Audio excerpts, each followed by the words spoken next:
Monsieur le Président de la Cour suprême, c'est à souhaiter que les fois prochaines, vous associez nos frères en âme à ces genres de discussions, notamment ceux qui sont confrontés à la violence aveugle dans nos frontières au nord du pays, pour voir ce qu'ils pensent de ces questions-là. Parce que nous courons un risque grand que on assiste de plus en plus à des exécutions extrajudiciaires. Parce que quand on est face à la barbarie, quand on voit les images des personnes qui nous veulent du mal, qui s'en prennent à nos soldats, aller leur parler de l'abolition de la peine de mort ou l'interdiction de la torture, je ne suis pas sûr que nous puissions partager le même discours avec eux. Tout le monde dit bâtonnier, mais je suis aussi doyen. Honoraire seulement. Doyen honoraire, titulaire et tutélaire. Non, vraiment, madame, merci. Non, c'est l'État qui est ton employeur, c'est pas moi. Je crois que vous êtes pénaliste, ça me plaît. Parce que la sociologie pénale est complètement négligée au Bénin. Les juges pénaux au Bénin sont des mécaniques. Mécaniques. Pas d'humanisme. Du tout. Oui, je le dis, je peux le démontrer. Si nous faisons parce que j'ai fait beaucoup de choses dans ma vie, les gens ne le savent pas. On découvre dans mes propos certaines choses, mais on ne sait pas.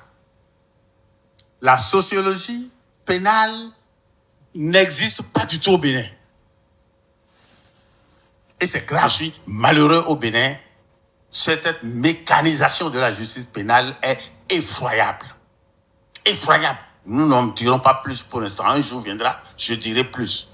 Le Bénin n'a vraiment pas fait le débat sur la peine de mort.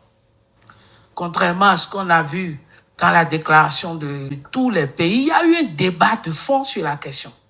Nous, droits de l'homme, ça nous plaît de ne même pas faire le débat. Puisque si le débat se fait, nous aurons des discours comme l'honorable. Vous avez compris. Mais le problème se pose de se demander si cette formule que le Bénin a adoptée était meilleure. Et c'est toute la question, c'est toute ma problématique.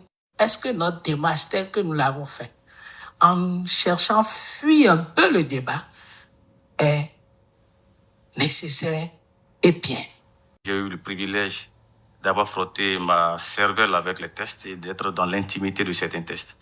Et sans oublier que le code pénal qui était en vigueur au Bénin avant la réforme, c'est le code pénal burkinabé, dont les articles 302, 304, alinéas 1 et 2 étaient le siège de la peine de mort.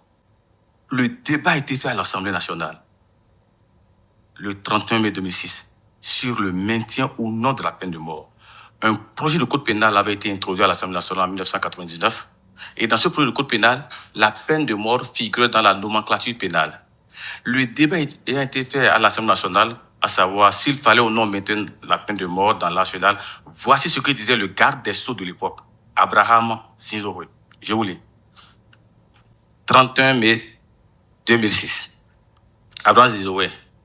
La peine de mort doit être maintenue dans le code pénal, mais pour la forme, afin d'influencer les criminels. Sinon, notre justice n'aurait plus de teneur. Voici ce qu'il disait Abraham Sinzowe, garde des Sceaux, devant le Parlement, lorsqu'il fallait ou non maintenir la peine de mort. Et l'option était de maintenir la peine de mort pour dissuader.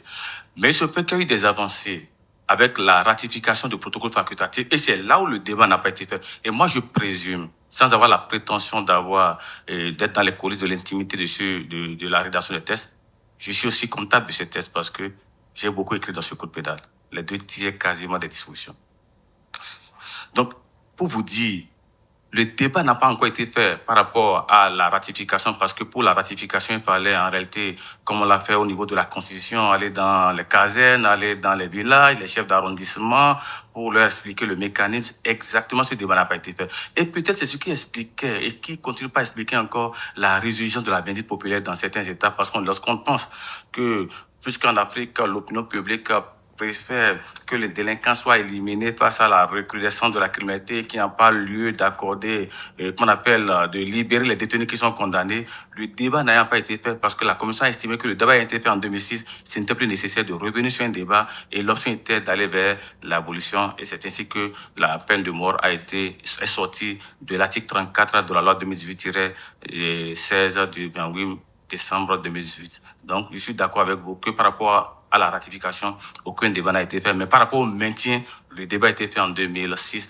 et le garde des Sceaux avait demandé qu'on maintienne sans exécuter, qui est aujourd'hui la position médiane où dans la plupart des États, la peine de mort est maintenue, mais l'exécution n'est pas effective. Et c'est ce qui fait qu'il y a une troisième tendance entre les partisans et les opposants de la peine de mort. Donc, je suis tout à fait d'accord avec vous que par rapport à l'abolition, le débat n'a pas encore été fait. Et peut-être c'est en cela qu'on parle de la sociologie pénale. Il faut aussi de l'histoire. Il faut essayer de regarder également dans nos sémantiques en Afrique comment est-ce que la peine de mort était conçue dans l'arsenal pénal, dans la sémantique africaine du droit. Le débat également en Afrique n'existe pas. Est-ce qu'en Afrique, dans nos nomenclatures pénales, est-ce qu'il y a la peine de mort? Moi, j'ai fait des travaux dans la matière, notamment de la sociologie pénale, où j'ai estimé que la peine de mort, pour la plupart, n'existait pas. Et il y avait souvent, lorsque vous commettez un crime, qu'on a souvent pensé que pour condamner, il faut un code pénal ou un code de procédure pénale. Or, en Afrique, avec l'Ordali, il n'y avait pas de code de procédure pénale, mais il y avait des mécanismes qui permettaient de juger les délinquants. Et lorsque le délinquant commettait les crimes les plus graves, il sortait de la communauté pour aller rester ailleurs. La peine de mort. Ouais, l'Ordali, exactement. Donc, l'intéressé sortait, exactement. Donc, c'est ce que je voulais compléter par rapport à ça. Et je vous remercie pour votre question. Il y a encore des recherches. Il y a des choses à fouiller. La relégation dans le droit pénal précolonial, avant que la colonisation ne vienne. Vous tuez quelqu'un, vous commettez les crimes les plus graves, il y a un conseil qui se réunit et on vous bannit du village. Vous êtes banni. On vous convoque, on vous donne le verdict. On vous donne le oui, mais ça c'est important, on n'a pas l'occasion de parler souvent. Je crois qu'on va inviter, on va organiser, l'université de Parakou va organiser une conférence. Je suis partie prenante, parce que je suis criminologue et les gens ne le savent pas. Je renouvelle mes remerciements à la Cour suprême, au président Adossou et toute son équipe et ses collaborateurs. Parce que ce qui me donne la force, c'est ça, ce débat-là libre. Personne ne nous a contraints à taire ce que nous avons tué et à dire ce que nous avons dit. C'est ça qui me donne la force de vivre. Donc, si vous voulez que je garde ma jeunesse, organisez toujours ces heures de colloque. Merci.